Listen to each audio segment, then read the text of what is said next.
Still, when the entire executive floor had already gone back to its ordinary morning rhythm, a boy stood frozen in the corner of a corner office, staring at a small glass display case on the CEO's shelf, and said, in a voice that made the powerful man behind the desk drop his coffee mug entirely,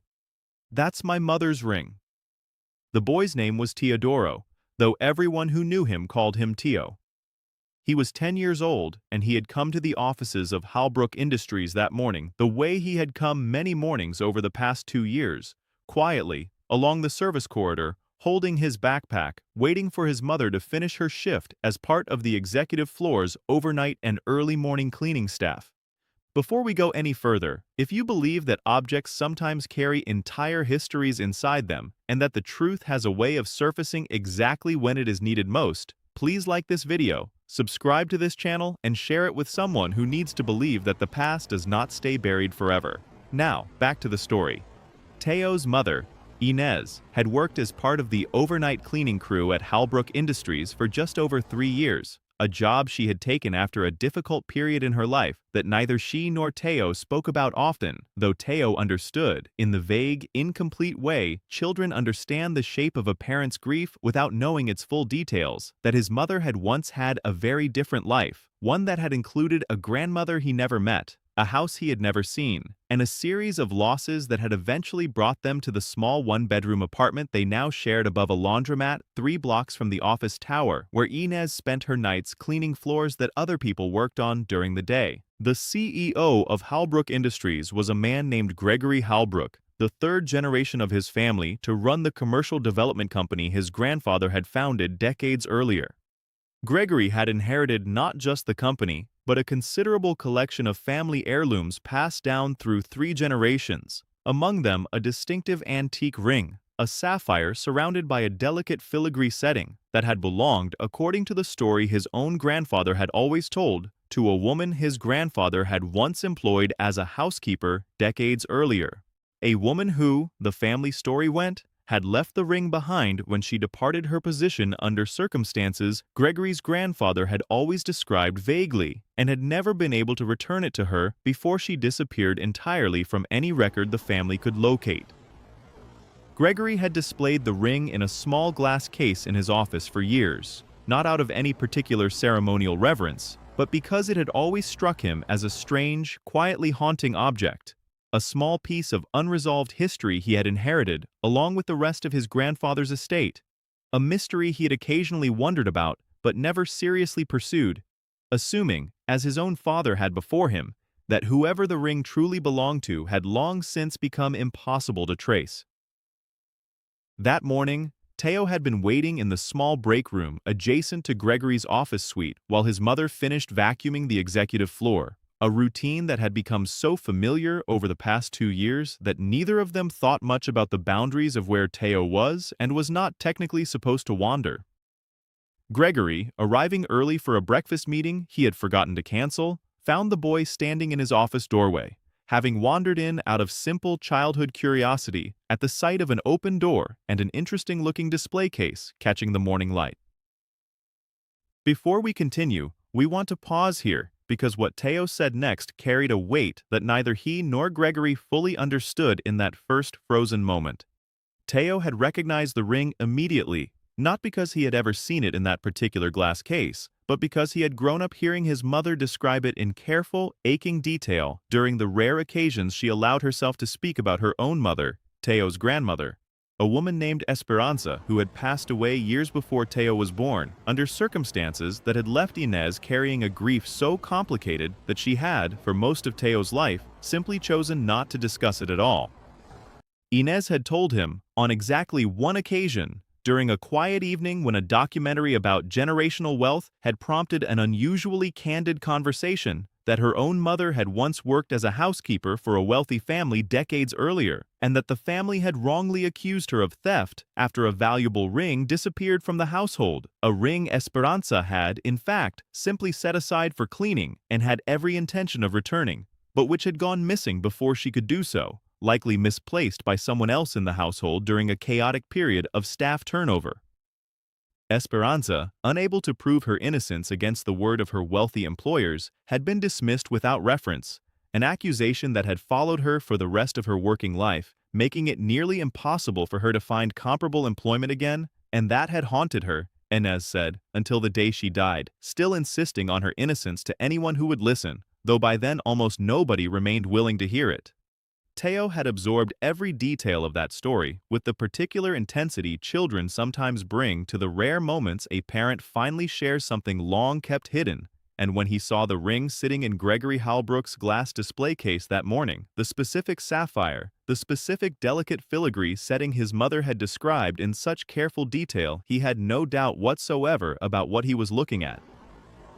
Gregory Halbrook, hearing a 10-year-old boy he had never formally met declare with absolute certainty that the mysterious heirloom he had displayed for years belonged to his mother, felt something close to vertigo settle over him, the particular disorientation of a carefully maintained family story suddenly threatening to unravel in front of him. He set down his coffee mug, or rather dropped it, the ceramic shattering against the hardwood floor, and asked Teo, his voice unsteady, to explain exactly what he meant. What followed was a conversation that Gregory would later describe as the most unsettling and ultimately the most important conversation of his professional life. Teo, encouraged gently by Gregory to share everything he knew, told him the full story his mother had once shared, the housekeeper grandmother, the wrongful accusation, the ruined reputation, the ring that had disappeared under circumstances nobody in Esperanza's family had ever been able to properly investigate or resolve.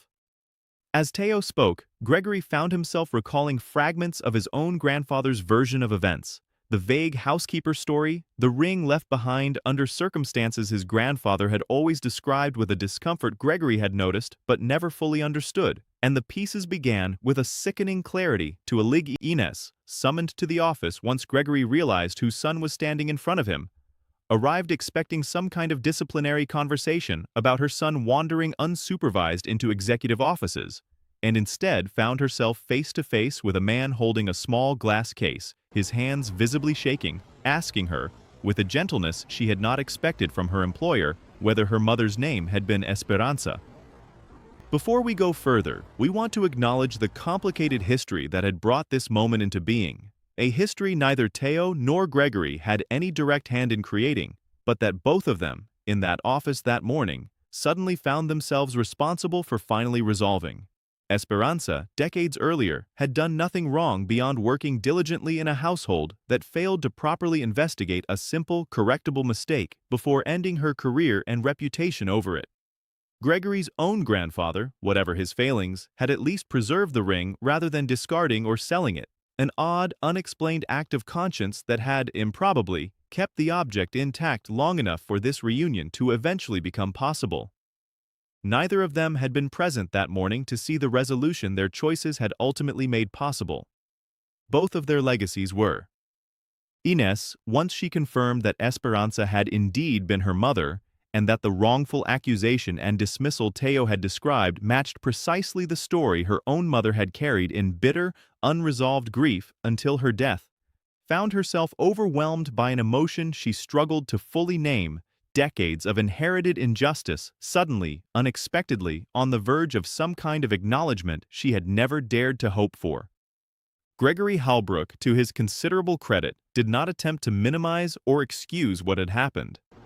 He spent the following weeks personally reviewing his grandfather's old household records, eventually locating faded but legible staff ledgers from the period in question that corroborated key details of Esperanza's story, confirming that another staff member's later quietly recorded confession about misplacing the ring during an inventory mix-up had, in fact, existed in the family's own records all along, buried and forgotten, never properly connected to Esperanza's dismissal because nobody, in the decades since, had ever bothered to look. He made a formal public correction to the historical record, working with a company archivist to properly document Esperanza's wrongful termination and clear her name in whatever limited but meaningful way was still possible so many years later. He returned the ring to Inez, insisting it belonged, unambiguously, to her family, and had always belonged to her family, regardless of how long it had spent, misunderstood and mislabeled, in his own family's possession. But he did not stop there. Recognizing the full weight of the decades his own family had, however unintentionally, contributed to Esperanza's diminished circumstances and the difficult path that had eventually led Inez to her overnight cleaning position. Gregory offered Inez a formal position within the company's administrative department, one that matched her genuine skills and education, skills that had gone underutilized for years due to the same cascading disadvantage that had followed her family since her mother's wrongful dismissal decades earlier. He established, alongside this, an education fund for Teo, not framed as charity, but as a long-overdue correction to a debt his own family had unknowingly carried for 3 generations. Inez, cautious after a lifetime of learning not to expect much from the kind of powerful families that had once destroyed her mother's reputation, took time to fully trust the sincerity of Gregory's efforts, but found, month after month, that his commitment to correcting the historical wrong extended far beyond a single gesture or a moment of guilty conscience. He remained consistently, genuinely present, first as an employer determined to do right by an employee his family had wronged, and gradually as something closer to a family friend who had come to deeply respect both Inez's resilience and Teo's remarkable observational memory, the very quality that had brought the entire injustice to light in the first place. 2 years passed. Teo, now 12, had grown considerably more comfortable in the executive offices where he had once quietly waited during his mother's overnight shifts, now visiting instead during ordinary daytime hours to see his mother in her new administrative role, a transition that still occasionally struck both of them as remarkable, given how differently those same hallways had once felt to navigate. Gregory kept a small framed photograph in his office, not of the ring, which had long since been returned, but of Esperanza herself, an old photograph Inez had shared with him, a quiet, permanent acknowledgement of the woman whose wrongful dismissal decades earlier had ultimately, through her grandson's sharp memory and unwavering honesty, finally found its correction. On the anniversary of that original morning, Gregory invited Inez and Teo to a small gathering in his office, along with the company archivist who had helped uncover the buried confession in the old ledgers. He spoke briefly about the importance of correcting historical wrongs even decades after the fact, and about how a 10-year-old boy's simple, unwavering statement of fact had done more to reveal an uncomfortable truth his own family had quietly buried for generations than any formal investigation ever could have. In the weeks following that first frozen morning in Gregory's office, the company archivist, a meticulous woman named Delphine, who had spent nearly 2 decades cataloging Halbrook Industries' historical records, undertook the painstaking work of reviewing every surviving document from the period of Esperanza's employment. The task was slower and more difficult than anyone anticipated, given how many records from that era had been poorly preserved or discarded entirely during several office relocations over the decades. Delphine's persistence eventually paid off when she located a water-damaged but legible household ledger tucked into an unmarked storage box containing a brief, previously overlooked notation from another staff member acknowledging responsibility for misplacing an item during a chaotic inventory period, a notation that had clearly never been cross-referenced against Esperanza's dismissal file, likely because nobody at the time had any incentive to look closely enough to make the connection. Gregory's own father, still alive though retired from active involvement in the company, was informed of the discovery and reacted with a complicated mixture of shame and relief, telling Gregory that he had always harbored a vague, unexamined discomfort about the housekeeper story his own father used to tell, without ever having the specific facts or the motivation to investigate it properly himself.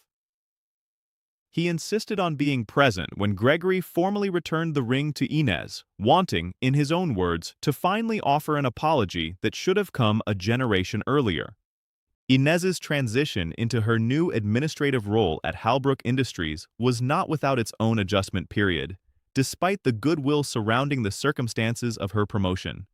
She had spent 3 years in a cleaning position that, while stable, had never drawn on her actual education and administrative background, skills she had developed years earlier before circumstances following her mother's ruined reputation had narrowed her employment options considerably. A colleague in the administrative department, a woman named Corinne who had worked at Halbrook for over a decade, took Inez under her wing during those early months, helping her navigate systems and expectations that had changed considerably since Inez had last worked in a similar capacity, and the 2 women developed a genuine friendship that extended well beyond simple professional mentorship. Teo's own relationship with Gregory grew steadily over the following 2 years, built not on the dramatic circumstances of their first meeting, but on the ordinary, patient work of actually getting to know each other. Gregory, who had no children of his own, found himself looking forward to Teo's visits with a warmth that surprised him, often setting aside time to help him with schoolwork or simply talk through whatever project or curiosity currently occupied his attention. A role neither of them had planned for, but that developed naturally out of the trust their shared history had established. On what would have been Esperanza's 90th birthday, Inez and Teo held a small remembrance gathering, inviting Gregory and Delphine to join them, a gesture that Gregory found himself deeply moved by. Understanding it as a genuine act of forgiveness he had not necessarily expected to receive so readily. Standing together in Inez's apartment, looking at old photographs of Esperanza that Inez had kept carefully preserved through every hardship the family had endured, Gregory spoke quietly about how strange and humbling it felt to finally understand the full weight of a story his own family had carried, unresolved, for 3 generations, and how grateful he remained that a 10-year-old boy's sharp memory had finally given that story somewhere honest to land. Never underestimate the weight a family's unspoken history can carry across generations. Never assume that old injustices are too distant to matter or too late to correct. Never dismiss a child's certainty as simple imagination, because sometimes the clearest, most honest truths in a room come from the person least burdened by the comfortable assumptions adults have spent years protecting. And never forget that sometimes the past finds its way back into the present, not through investigation or confrontation, but through the simple, unshakable memory of a story once carefully told and carefully carried forward. If this story moved you, please like this video, leave a comment about the part that stayed with you longest, and share it with someone who needs a reminder that truth has a way of surfacing exactly when it matters most. Subscribe for more stories about justice, memory, and the quiet ways old wrongs eventually find their way toward being made right. Because sometimes the most important correction a powerful person can make